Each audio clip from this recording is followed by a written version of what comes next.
আজকের সংক্ষিপ্ত বক্তব্যের মধ্যে আমরা তিনটে বিষয়ে আলোচনা করব।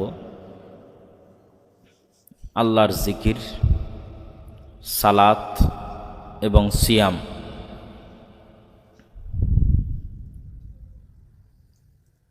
আল্লাহ সুবহানাহু তাআলার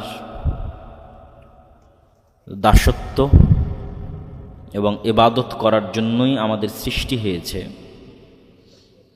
এটি আল্লাহ সুবহানাহু তাআলা পবিত্র কোরআন মাজিদে স্পষ্টভাবে বলে দিয়েছেন।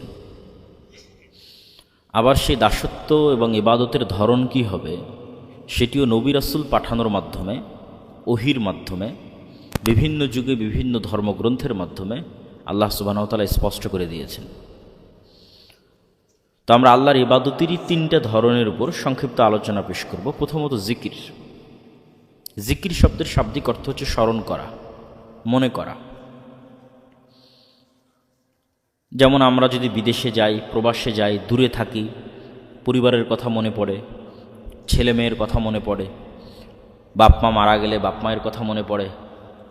এই যে মনে পড়া, এই মনে পড়াটা বা মনে করাটা যে মেশিনের মাধ্যমে আমরা করি, সে মেশিনটার নাম হচ্ছে কালব, যেখানে রূহ আছে, নফস আছে।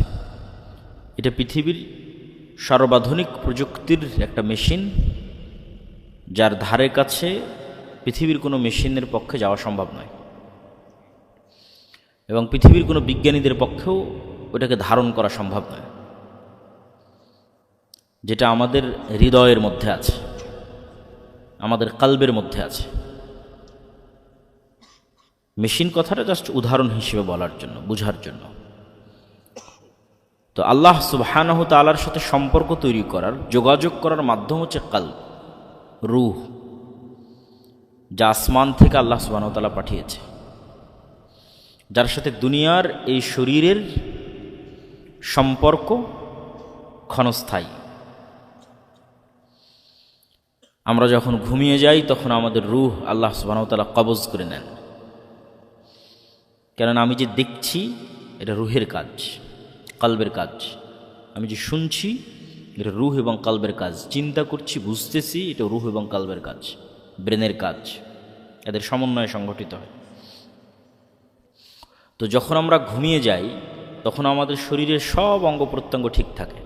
লিভার কাজ করে, কিডনি কাজ করে, হার্ট কাজ করে, রক্ত সঞ্চালন থাকে, ব্রেনও কাজ করে, কিন্তু আমাদের রূহ থাকে না। তাহলে কি কি কাজ বন্ধ হয়ে গেল রূহ না থাকাতে? দেখা বন্ধ হয়ে গেল, ঘুমের মধ্যে আমরা দেখতেছি না। শোনা বন্ধ হয়ে গেল, ঘুমের মধ্যে আমরা শুনতেছি না। চিন্তা করা বন্ধ হয়ে গেল, বুঝা বন্ধ হয়ে গেল। ভালোবাসা, রাগ, কান্না, ক্ষোভ, দুঃখ, অহংকার, হিংসা, ঘৃণা, অনুভূতি বলতে যা আছে সব বন্ধ হয়ে গেছে। এগুলো সব এই মেশিনের মাধ্যমে হয়, যেটা কালব, যেখানে রূহ থাকে। ঘুমের সময় এ নাই, অফ, আর কার্যক্রম বন্ধ। এই জন্য আমরা যখন ঘুমাই তখন আমরা বলি আল্লাহুম্মা বিইসমিকা আমুতু ওয়া আহইয়া। যদি আমরা বলতাম আল্লাহুম্মা বিইসমিকা আনামু ওয়া আইকাজ, মাদ্রাসার ছাত্ররা ভালো বলতে পারবে যে বিইসমিকা আনামু ওয়া আইকাজ মানে হে আল্লাহ, আপনার নামে ঘুমাই, আপনার নামে ঘুম থেকে উঠি। কিন্তু আমরা কিন্তু এটা বলি না। আমরা বলি বিইসমিকা আমুতু ওয়া আহইয়া, যার অর্থ হচ্ছে হে আল্লাহ, আমরা ঘুমাচ্ছি না, আমরা মরতে যাচ্ছি। বিইসমিকা আমুতু, আপনার নামে মৃত্যুবরণ করছি, ও আহইয়া, এবং আপনার নামে মরা থেকে জীবিত হব। এই মরা আর এই জীবিত হওয়ার রূপক অর্থ করা সম্ভব ছিল, কিন্তু সকালবেলা ঘুম থেকে ওঠার সময় যে দোয়া শেখানো আছে ওইটার কারণে এটার রূপক অর্থ আর সম্ভব নয়। সকালবেলা ঘুম থেকে ওঠার পরে দোয়া শেখানো আছে আলহামদুলিল্লাহিল্লাযী আহইয়ানা বা'দামা আমাতানা, যে হে আল্লাহ, আপনার প্রশংসা আদায় করছি যে আমরা মরার পরে আবার জীবিত হয়েছি। বা'দামা আমাতানা, মরে যাওয়ার পরে। তার মানে রূপক অর্থের আর কোনো সুযোগ নেই, বাস্তবেই মারা গেছিলাম আমরা, এটা একদম স্পষ্ট, ক্লিয়ার। বা'দামা আমাতানা, আমাদের মৃত্যু সংঘটিত হওয়ার পর আপনি আমাদের জীবিত করেছেন। তাহলে মানুষ দুনিয়াতে থাকতেই প্রতি রাতে কবরের স্বাদ আস্বাদন করে, বারজাখী জীবনের ধরনের সাথে পরিচিত হয়। যে আমরা মারা গেলে আমাদের জীবন ধারণের স্টাইল কেমন হবে তার সাথে আমরা প্রতিদিনই পরিচিত হই। সেটা হচ্ছে ঘুমের সময়ে আমাদের যে জীবন, ঘুমের সময় আমাদের জীবন ধারণের যে স্টাইল। যদিও রুহের পার্থক্য ভেদে বারজাখী জীবনের জীবন ধারণের স্টাইলে পার্থক্য তৈরি হয়, রুহের মর্যাদার পার্থক্য ভেদে। যেমন রুহ যদি শহীদের রুহ হয়, তাহলে এটির ধরন হবে পাখির আকৃতিতে, জান্নাতে উড়বে এবং ফলমূল ভক্ষণ করতে পারবে। তাহলে কবরে গিয়েও মানুষ খাবার খাচ্ছে। কে? শহীদ। সে কবরে খাবার খাচ্ছে কিভাবে? ও এখন পাখির আকৃতিতে জান্নাতে উড়ন্ত আছে, সেখানে তার খাবারের ব্যবস্থা হচ্ছে। শহীদদের চাইতেও যদি আপার লেভেলের টপ ক্লাসের রূহ হয়, তাহলে আল্লাহর আরশে ঝুলন্ত থাকবে, লাইটের মতো, আলোর মতো। যদি তার চাইতেও উন্নত আপার ক্লাসের রূহ হয়, নবীদের রূহ, তাহলে তাদের বারজাখী জীবন হবে আরো বেশি লাইভ, আরো বেশি জীবন্ত। মুসা আলাইহিস সালাতু ওয়াস সালামের সাথে মুহাম্মদ সাল্লাল্লাহু আলাইহি ওয়াসাল্লামের দেখা হচ্ছে, কথা হচ্ছে। হযরত মুসা আলাইহিস সালাম তো মারা গেছে, তাহলে মুসা আলাইহিস সালামের বারজাখী জীবন অনেক জীবন্ত, অনেক লাইভ একটা জীবন। ইব্রাহিম, আদম সকল নবীর সাথে দেখা হচ্ছে।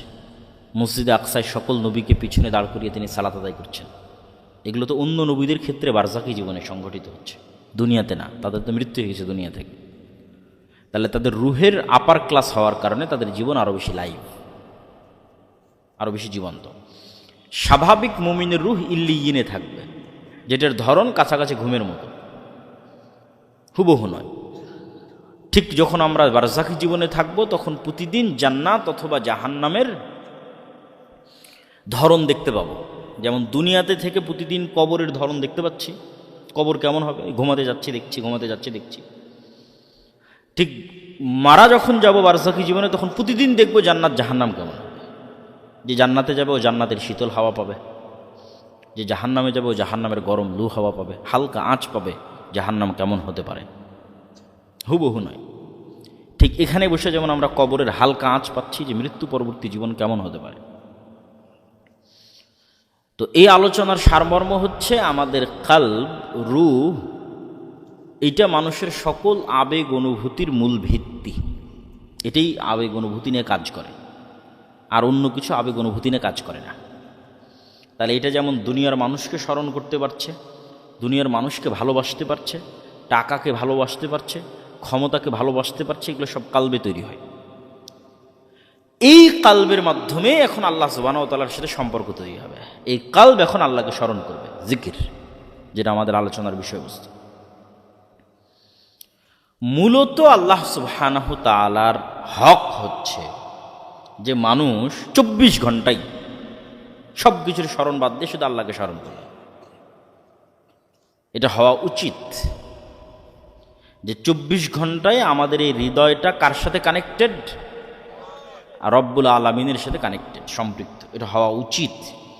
কিন্তু মানুষের পক্ষে যেহেতু এটি সম্ভব নয়, এই জন্য আল্লাহ সুবহানাহু তাআলা অন্তত পক্ষে, নিম্ন পক্ষে দিনে রাতে 24 ঘন্টায় 5 বার যেন আল্লাহ সুবহানাহু তাআলাকে আমরা স্মরণ করি, এটিকে বাধ্যতামূলক করা হয়েছে, সর্বনিম্ন স্তর। এটাও যদি কেউ ক্রস করে ফেলে, মানে এটাও যদি কেউ পূরণ করতে না পারে, তাহলে ওর সাথে আল্লাহর কোনো সম্পর্কই নেই। ও আল্লাহ সুবহানাহু ওয়া তাআলার গন্তির মধ্যেও নাই, কাউন্টের মধ্যেও নাই, গণনার মধ্যেও নাই, শেষ। হাজিরা খাতা থেকে আর নামই বাদ। যখন পরীক্ষার হলে গেলেও আর নাম খুঁজে পাবে না, কারণ যেহেতু ক্লাসের সময় উপস্থিত হয়নি, তো কি আর পরীক্ষা দেবে? অ্যাডমিট কার্ডও পাবে না, পরীক্ষার হলে নামও পাবে না, কিচ্ছু পাবে না, শেষ, এন্ট্রি নাই। এই জন্য সকল আমল এবং ইবাদত গ্রহণযোগ্য হওয়ার জন্য এবং পরীক্ষার উপযুক্ত বিবেচিত হওয়ার জন্য, যে আল্লাহ আমি পরীক্ষার উপযুক্ত, ক্লাসে উপস্থিত থাকতে হবে। দিন রাতে 24 ঘন্টায় অন্তত নিম্নপক্ষে 5 বার আল্লাহকে স্মরণ করতে হবে। এই জন্য কোরআনে বলা আছে, ওয়া আকিমিস সালাতা লিযিকরি, তোমরা সালাত কায়েম করো আমাকে স্মরণ করার জন্য। তাহলে সালাত কায়েম করার একটা কারণ আল্লাহ সুবহানাহু ওয়া তাআলাকে স্মরণ করা, অথবা সালাত জিকিরের একটা মাধ্যম। তো সালাত যে জিকিরের একটা মাধ্যম, এটার দুই একটা দলিল বলি যে সালাত জিকিরের মাধ্যম।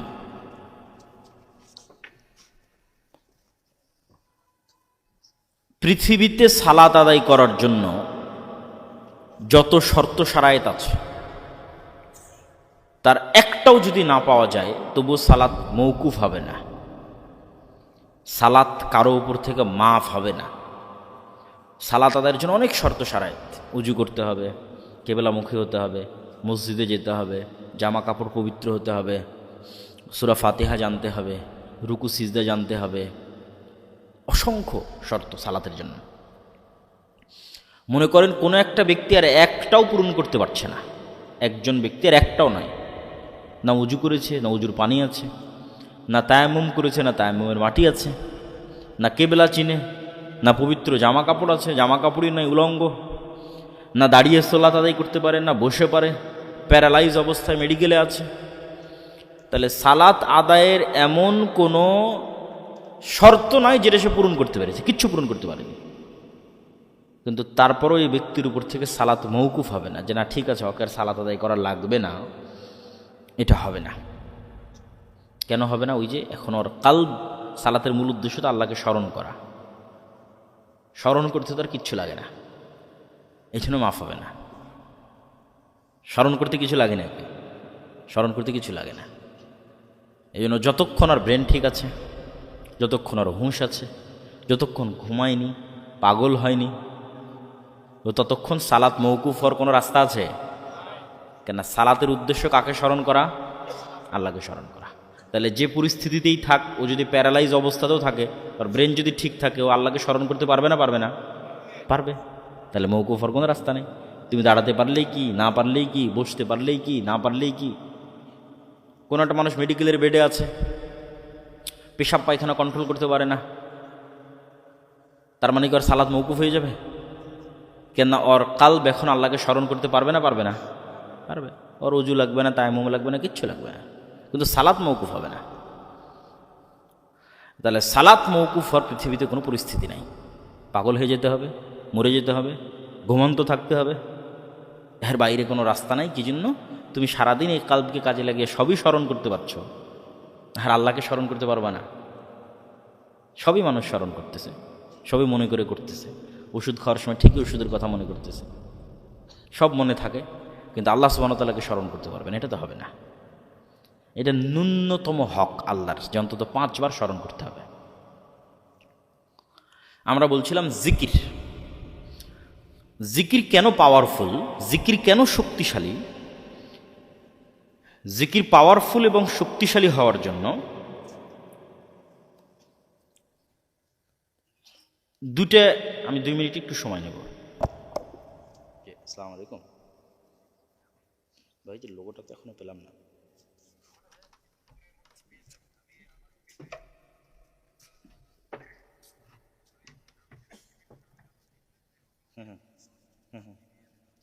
জি জি, কালকে তো 3-4টা পর্ব মিস হয়ে যাবে। কালকে সকাল 10টা থেকে শুরু হবে। রাতের মধ্যে দিতে পারলে কালকে আমরা দিতে পারবো, কালকে যে 3-4টা পর্ব হবে। দিয়ে দেন, হ্যাঁ দিয়ে দেন, একটা দিলেই হলো, তখন তো কাজটা হলো। দিয়ে দেন আমাকে। আমি দুঃখিত যে আসলে খুব এমার্জেন্সি না হলে আমি কথা বলতাম না।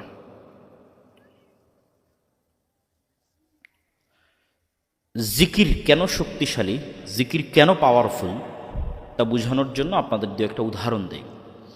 জিকির পাওয়ারফুল এবং শক্তিশালী এটা বুঝতে হলে আপনাকে বুঝতে হবে সাউন্ড এবং আওয়াজ পাওয়ারফুল। সাউন্ড এবং আওয়াজ পাওয়ারফুল কেমনে বুঝবেন, এটা বোঝানোর জন্য আমি চেষ্টা করব। এটাই আজকের বক্তব্যের মূল বিষয়। আপনাকে বুঝে যেতে হবে যে আওয়াজ পৃথিবীতে সবচেয়ে পাওয়ারফুল। এইটা বুঝতে পারলেই আপনি বুঝবেন জিকির কেন পাওয়ারফুল। আওয়াজ কি? এই যে আমি এখন বক্তব্য দিচ্ছি, এটা আওয়াজ। আপনার কাছে মনে হচ্ছে আমি বাংলায় বলতেছি, আপনি শুনতেছেন, কিন্তু আসলে এটা আওয়াজ। কেমনে আওয়াজ? এখানে যদি একটা চাইনিজ লোক বসে থাকে, ওর কাছে আমার বক্তব্য আওয়াজ না বক্তব্য? আওয়াজ। আর এখানে বসে যদি একটা চাইনিজ বক্তব্য দেয়, তাহলে ওর বক্তব্য না আওয়াজ? তাহলে আলটিমেটলি আওয়াজ তৈরি হচ্ছে। আওয়াজের ভিন্নতার কারণে ভাষার ভিন্নতা, ভাষার ভিন্নতা আলটিমেটলি আওয়াজের ভিন্নতা। আওয়াজের একটা ফরম্যাট, আওয়াজের একটা ধরন। আমি বাংলা উচ্চারণ করতেছি, এটা আলটিমেটলি আওয়াজের একটা ধরন। এবার এটাই যখন আমি ইংরেজিতে উচ্চারণ করবো, আওয়াজ ভিন্ন হয়ে যাবে। মাই নেম ইজ আবদুল্লাহ, এটা একটা ভিন্ন আওয়াজ। আনা আবদুল্লাহ, এটা একটা ভিন্ন আওয়াজ। তাহলে আলটিমেটলি এগুলো আওয়াজ। তো ঠিক এই আওয়াজেরই এমন একটা ধরন আছে, যেই ধরনটা আমি যদি বলি এখন পিঁপড়ার আওয়াজ যদি আমি জানতাম, তাহলে আমি এখন ওই স্টাইলের আওয়াজটা উচ্চারণ করলে পিঁপড়াকে বলতে পারতাম, পিঁপড়া তুমি ডানে যাও। জাস্ট ওই আওয়াজটা উচ্চারণ হতে হবে, তাহলে পিঁপড়া কিন্তু ডানেই যাবে। কিন্তু ওই আওয়াজটা আমি জানি না, যে কোন ফরম্যাটের আওয়াজ পিঁপড়া বুঝবে আমি জানি না। কোন ফরম্যাটের আওয়াজ একটা মাছি, একটা মশা, একটা বাঘ, একটা ভাল্লুক, একটা গরু, ছাগল, পাখি বুঝবে, এটা আমি জানি না। কিন্তু প্রত্যেকেই ভিন্ন ভিন্ন ফরম্যাটের আওয়াজ বুঝে। এটার জ্ঞান আল্লাহ সুবহানাহু ওয়া তাআলা কাকে দিয়েছিলেন? এটা জোরে বলেন, আল্লাহ সুবহানাহু ওয়া তাআলা কাকে দিয়েছিলেন? সুলাইমান আলাইহিস সালাতু ওয়াস সালামকে দিয়েছিলেন। তাহলে একটা পয়েন্ট আমরা বুঝলাম যে পৃথিবীর সকল সৃষ্টিজীবের মধ্যে আন্তঃযোগাযোগ সম্ভব কি দিয়ে? আওয়াজ দিয়ে। সকল সৃষ্টিজীবের মধ্যে আন্তঃযোগাযোগ সম্ভব আওয়াজ দিয়ে। এটা পৃথিবীর সবচেয়ে টপ প্রযুক্তি, যেটার ধারে কাছে বিজ্ঞানীদের পৌঁছা সম্ভব নয়। বিজ্ঞানীদের পৃথিবী টিকে আছে আলোর উপর ভিত্তি করে, যে টেকনোলজি তার উপর। আমি এখান থেকে কথা বলতেছি, এই যে এখনই ফোনে কথা বললাম, আমার কথাটা আলোর মধ্যে দিয়ে এই মোবাইলের মধ্যে গেছে, মোবাইল থেকে আলোর মধ্যে দিয়ে এটা টাওয়ার হয়ে ঢাকা চলে গেছে। এখন কথা বলতেছি, লন্ডনে বসে মানুষ শুনতেছে, এখন বাজতেছে আমার কথা এখান থেকে। এখন কেমনে লন্ডন যাচ্ছে? আওয়াজ, আলো যাচ্ছে, যে আলোর সাথে যাচ্ছে। তাহলে আলো ডাটা ট্রান্সফার করে। পৃথিবী যেদিন সৃষ্টি হয়েছে ওই দিন থেকেই করে, মানুষ জানতো না, আজকে মানুষ জানতে পেরেছে। তাহলে আধুনিক প্রযুক্তি টিকে আছে আলোর মধ্যে, ডাটা ট্রান্সফার হয় তার উপরে টিকে আছে।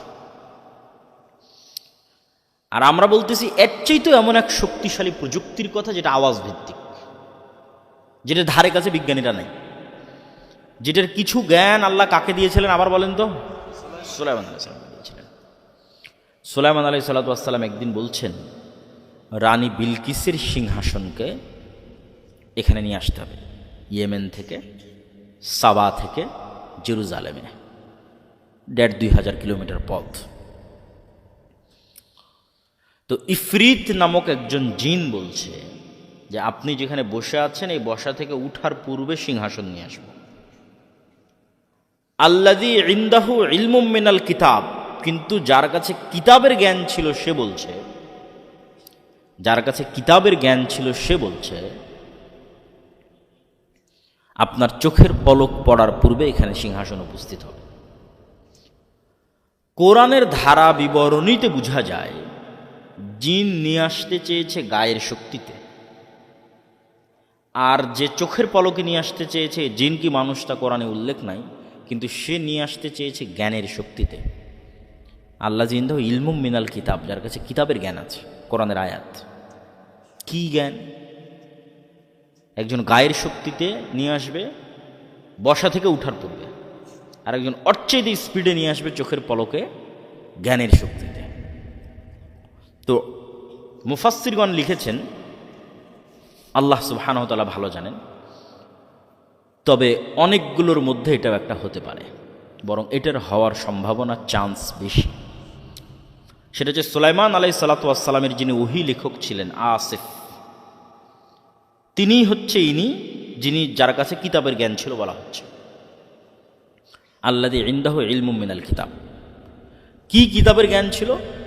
লাউহে মাহফুজের বিশেষ কোনো জিকিরের জ্ঞান ছিল, যেই জিকিরটা আল্লাহর জিকির, কিন্তু স্পেশাল কোনো জিকির, যেটা একটা সাউন্ড, যেটা একটা আওয়াজ, যেটা উচ্চারণ করার মাধ্যমে উনি চোখের পলকে সিংহাসনকে ওখান থেকে সুলাইমান আলাইহিসসালাতু ওয়াসসালামের নিকটে উপস্থিত করেছিলেন। তো আওয়াজ এই পৃথিবীর সকল সৃষ্টিজীবের মধ্যে আন্তঃযোগাযোগ এবং আন্তঃকানেক্টিভিটি তৈরি করতে পারে। তার আরও দুটো উদাহরণ নেন। আল্লাহ সুবহানাহু তাআলা আসমান জমিন, গ্রহ নক্ষত্র, সূর্য চন্দ্র এগুলো সবকে কিয়ামতের পূর্ব মুহূর্তে ধ্বংস করে দিবেন। আর আল্লাহর প্রত্যেকটা কাজের একটা সিস্টেম আছে। আল্লাহ সব কাজ নিজেই করতে পারেন, কিন্তু তারপরেও তিনি সকল কাজের সিস্টেম তৈরি করেছেন। তো আল্লাহ এই পৃথিবী ধ্বংস করার সিস্টেম তৈরি করেছেন এটা, যে ইসরাফিল বাঁশিতে ফু দিবে এবং সেই বাঁশির আওয়াজে সব ভেঙে চূর্ণ বিচূর্ণ হয়ে যাবে। মানে সূর্য ওই বাঁশির আওয়াজটা বুঝতে পারবে যে এটা সে আওয়াজ, যে আওয়াজে ভেঙে যেতে হবে, সময় শেষ। চন্দ্র আসমান সব ওই আওয়াজ বুঝতে পারবে, যে আওয়াজে সব চূর্ণ বিচূর্ণ হয়ে যাবে। যেমন আজকের আলোর যে প্রযুক্তি, যেটার মধ্যে দিয়ে আমার বক্তব্য লাইভ যাচ্ছে, আপনারা ফোনে কথা বলতেছেন, ইন্টারনেট চলতেছে, এই আলোর প্রযুক্তি বা ওয়েভ বা তরঙ্গ ব্যবহার করে ইসরায়েল ইরান এবং হামাসের নেতা এবং বিজ্ঞানীদের হত্যা করতেছে। কিভাবে? এই মোবাইলটা যদি এখন নেটওয়ার্কের সাথে কানেক্টেড থাকে এবং ইন্টারনেট থাকে, তাহলে ইসরায়েল চাইলে এই মোবাইলকে এখানে বিস্ফোরণ ঘটাতে পারবে। আমার হাতে এখন বিস্ফোরণ হবে এখানে। এভাবেই সবার নিজ নিজ বাড়িতে পকেটে মোবাইলে বিস্ফোরণ হয়ে গেছে। কিভাবে? এই মোবাইল ওয়েভ রিসিভ করে, কেন এটা আলোর তরঙ্গ নিয়ে তো কাজ করতেছে, কথা রিসিভ করতেছে, কথা বের করতেছে, আলোর তরঙ্গ ওয়েভ। তাহলে এমন এক প্রকার ওয়েভ তারা আবিষ্কার করেছে, যে ওয়েভ ছাড়লে কোনো নির্দিষ্ট মোবাইলকে টার্গেট করে ছাড়তে পারলে, কোনো নির্দিষ্ট এরিয়াকে টার্গেট করে ছাড়তে পারলে, যেখানে যেখানে ওই মোবাইলে ওয়েভ রিসিভ করবে, মোবাইল ফেটে বিস্ফোরিত হয়ে যাবে। তাহলে আল্লাহ সুবহানাহু তাআলা আসমান জমিন ধ্বংস করার সিস্টেম তৈরি করেছেন কিসের উপর? জোরে বলেন তো, কিসের উপর? আওয়াজ, ইসরাফিলের বাঁশির আওয়াজ। আবার যখন সবাই পৃথিবী থেকে বিদায় নিবে, পুনরুজ্জীবিত করার দরকার হবে, তখনও আল্লাহ ইসরাফিলের বাঁশির দ্বিতীয়বারের আওয়াজের মাধ্যমে সকল মানুষকে কবর থেকে জীবিত করবেন। আওয়াজ যে শক্তিশালী এবং তার পাওয়ারফুল, তার আর একটা উদাহরণ নেন। হাফেজ সাহেব যে কোরআন তেলাওয়াত করতেছিল, ওর মধ্যেও আছে এই আয়াত, ইউসাব্বিহু লিল্লাহি মা ফিস সামাওয়াতি ওয়া মা ফিল আরদ। আসমান জমিন এবং তার মধ্যে যা কিছু আছে, তার সকল কিছু 24 ঘন্টা আল্লাহর তাসবিহ পাঠ করে। তো তাসবিহ পাঠের আওয়াজ হয় না? আওয়াজ হয়। শুনতে পাই না কেন? আপনি কি আপনার আশেপাশে চলা পিঁপড়ার আওয়াজ শুনতে পাচ্ছেন? শুনতে পাচ্ছেন না। এরকম আশেপাশে অসংখ্য কিছুর আওয়াজ আপনি শুনতে পান না, অসংখ্য কিছুর। প্রত্যেক সৃষ্টিজীবকে আল্লাহ এক একটা লিমিটেশন দিয়ে তৈরি করেছে, এক একটা সীমাবদ্ধতা দিয়ে তৈরি করেছে। এক একজনের এক এক জগৎ, এবং খুবই সীমাবদ্ধ জগৎ। আপনি আমাকে যেভাবে দেখতেছেন, এইভাবে কুকুর আমাদের দেখে না। যে আমি আব্দুল্লাহ, আমার চেহারা এরকম, আমার দাড়ি এরকম, আমি এতটুকু লম্বা, আমি এতটুকু মোটা, চেহারা দেখে চিনবেন এটা আব্দুল্লাহ, এটা কুকুর চিনতে পারে না। যে চেহারা দেখে চিনবে, ও গন্ধ দেখে চিনে যে এটা আব্দুল্লাহর গন্ধ, এটা অমুকের গায়ের গন্ধ, এটা অমুকের গন্ধ। তো ওকে আল্লাহ সুবহানাহু ওয়া তাআলা চিনার ক্ষমতা দিয়েছে, সূক্ষ্মতা দিয়েছে গন্ধে, মানুষের চেয়ে 10,000 গুণ। মানুষের তৈরি যন্ত্র ওই মানের গন্ধ ধরতে পারবে না। এটা ক্যান্সার সেলের কি গন্ধ হয় মানুষ তো জানেই না, যন্ত্রও জানে না, বিজ্ঞানীরাও জানে না। ওইটাও কুকুর ধরতে পারে। ভাইরাস, করোনা ভাইরাসের মতো গন্ধ, ওটা মানুষ কই পাবে করোনা ভাইরাসের গন্ধ? আর বিজ্ঞানীরা কোথায় পাবে করোনা ভাইরাসের গন্ধ? ওটাও কুকুর পায় করোনা ভাইরাসের গন্ধ। তাহলে গন্ধে এত সূক্ষ্ম। তাহলে আপনি হাজারো জিনিস নাকে নিয়ে বলবেন যে না, এটার তো কোনো গন্ধ নাই, আমার হাতে এখন কোনো গন্ধ নাই, এটাতে কোনো গন্ধ নাই।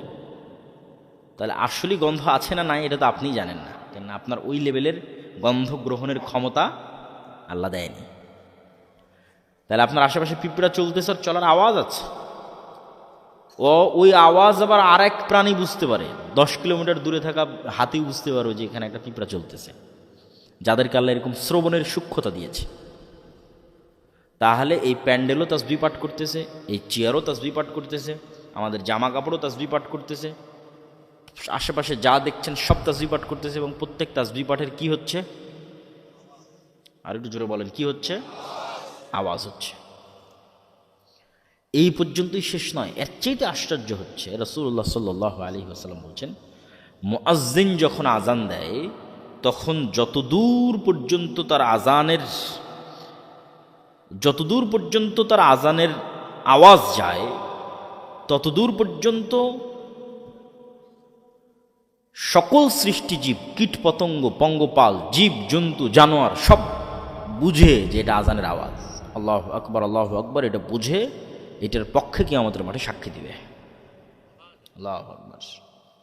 তাহলে ওরা যেমন 24 ঘন্টা তাসবিহ পাঠ করতেছে, আওয়াজ তৈরি করতেছে, তেমন তাসবির আওয়াজটা ওরা কি করে?